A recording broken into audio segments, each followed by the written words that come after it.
Welcome. This quick and easy tutorial will be showing you how to share a Stitch project with teammates, right? So first up, go ahead and go to your dashboard or to your projects right here in the left panel.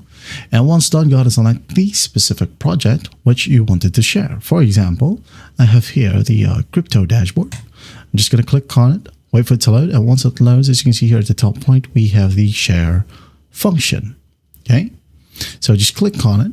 And then enable this slider that says enable sharing and remixing. Enable it, and it says here anyone with the link can access this project. Okay, by making your project public, you allow anyone with a link to view and remix its generated design and code. Do keep that in mind. You can revoke public access at any time by just disabling this option, but this will remove already remixed designs. Okay, so copy the link and send it to your teammates.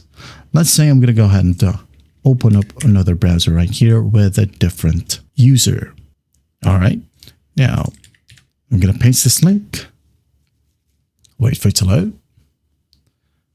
And then once it loads, here we have it. They can view it right here and sign in to add in some prompts. Okay. Or just click on Remix. There you go.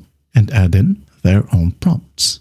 That is how you share Stitch projects with your teammates. Well, I hope this video helps and I'll see you in the next one.